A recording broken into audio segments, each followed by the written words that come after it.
महाराष्ट्रातील वेटनरी ॲस्पिरंटसाठी सर्वात मोठी अपडेट. आता ज्या विद्यार्थ्यांना BVC अँड एच म्हणजे वेटनरी कोर्समध्ये ॲडमिशन घ्यायचं त्या सर्व विद्यार्थ्यांचं स्वप्न आता पूर्ण होणार आहे. या वर्षापासून महाराष्ट्रात UG, BVC अँड एचसाठी प्रायव्हेट वेटनरी कॉलेज सुरू होत आहेत. याच कॉलेजचा admission process, fees, eligibility criteria काय आहे, वेटनरी स्टुडंटवर याचा काय इम्पॅक्ट होणार आहे, आजच्या व्हिडिओमध्ये आपण कंप्लीट माहिती घेणार आहोत. नमस्कार पालक व विद्यार्थी मित्रांनो, मी डॉक्टर अभिजित तुमचं सर्वांचं यूट्यूब चॅनलमध्ये स्वागत करतो. मी पण एक वेटनरी डॉक्टर आहे.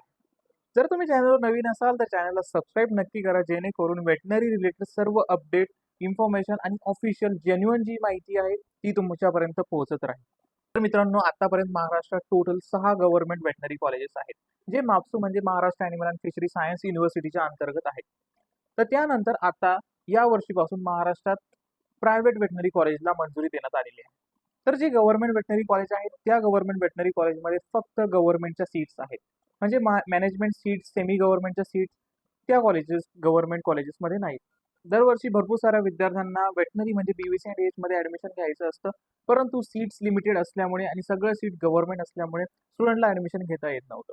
परंतु आता प्रायव्हेट वेटनरी कॉलेजेसमुळे विद्यार्थ्यांना एक प्रायव्हेट मॅनेजमेंट सीट्स आणि सेमी गव्हर्नमेंटच्या सीट्स अवेलेबल होतील.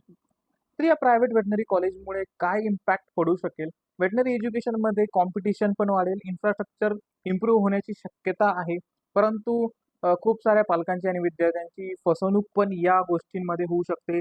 जे प्रायव्हेट वेटनरी कॉलेज आहे त्यामध्ये ॲडमिशन करून देतो वगैरे अशा खूप साऱ्या गोष्टी होऊ शकतात, कारण गव्हर्नमेंट कॉलेजेसमध्ये पण अशा साऱ्या गोष्टी झालेल्या आहेत. त्यामुळे तुम्हाला ॲडमिशन घेण्याअगोदर काही गोष्टी व्हेरीफाय करणं गरजेचं आहे, ज्या खूप महत्त्वाच्या आहेत. जसं की फर्स्ट कॉलेजला VCIची मान्यता आहे की नाही, अप्रुव्हल आहे की नाही. कारण ज्या कॉलेजला अप्रुव्हल नसेल त्या कॉलेजमध्ये तुम्ही डिग्री करणं, तुम्ही फी भरणं काहीही उपयोग नाही. त्यानंतर त्या कॉलेजचा infrastructure, facilities, hostel, mess, sport, extra curricular activities कशा आहेत, काय काय आहेत ते पण तुम्हाला बघणं गरजेचं आहे की, आणि महत्त्वाचं म्हणजे त्या कॉलेजेसमध्ये फॅकल्टी, टीचिंग स्टाफ कसा आहे हे पण तुम्हाला गरजेचं आहे. त्यानंतर हॉस्पिटल फॅसिलिटीज आणि वेल इक्विप्ड हॉस्पिटल पाहिजे. त्यासोबतच ॲनिमल फार्म म्हणजे ज्यामध्ये सर्व प्रकारचे ॲनिमल्स, पोल्ट्री, बर्ड्स असावेत, जेणेकरून तुमचं शिक्षण जे आहे ते त्या संदर्भात असल्यामुळे तुम्हाला ते ॲनिमल फार्म गरजेचं आहे. त्यानंतर इंटर्नशिपसाठी तुम्हाला एक्सपोजर कसा मिळेल याबाबत तुम्ही कॉलेजला विचारू शकता. आणि फायनली खूप महत्त्वाचं, कॉलेजेसमध्ये ॲन्युअल फी स्ट्रक्चर किती असणार आहे, किती फी त्या कॉलेजची असणार आहे आणि ती खरंच वर्थ इट आहे का हे पण तुम्हाला बघायचं आहे. कारण भरपूर सारे लोक शेतकरी वर्गातून येतात आणि त्यांना एवढी फी अफोर्ड करणं शक्य नाही. फक्त प्रायव्हेट कॉलेजेस आहेत म्हणून लगेच ॲडमिशन घेऊ नका. त्यासाठी प्रॉपर रिसर्च करून खूप महत्त्वाचं आहे, जेणेकरून तुम्हाला सगळी इन्फॉर्मेशन आणि गायडन्स मिळेल. या सर्व इन्फॉर्मेशनसाठी तुम्हाला एक प्रॉपर गायडन्सची गरज लागणार आहे. त्यासाठी आम्ही तुम्हाला सर्व रिसर्च करून आणि सर्व ॲडमिशनची प्रोसेस करून देणार आहोत.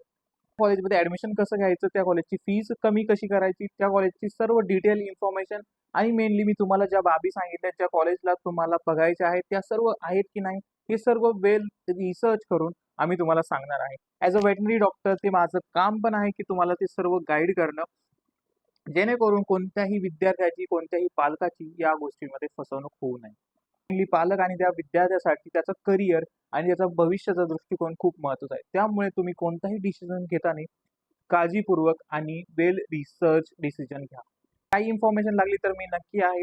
तुम्ही मला कॉन्टॅक्ट देखील करू शकता. डिस्क्रिप्शनमध्ये कॉन्टॅक्ट नंबर दिलेला आहे, त्यावर तुम्ही कॉल और व्हॉट्सअप करू शकता.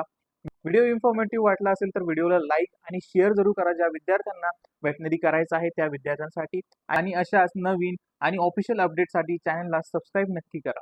पुढील व्हिडिओमध्ये आपण महाराष्ट्रातील ज्या प्रायव्हेट वेटनरी कॉलेजेस येणार आहेत त्या कॉलेजची लिस्ट, त्या कॉलेजबाबत सर्व इन्फॉर्मेशन आणि त्या कॉलेजचं fee structure, expected fee structure काय असणार आहे त्याबाबत आपण जाणून घेणार आहोत. तर चॅनलला सबस्क्राईब नक्की करा. तर भेटूया नवीन व्हिडिओसोबत. धन्यवाद.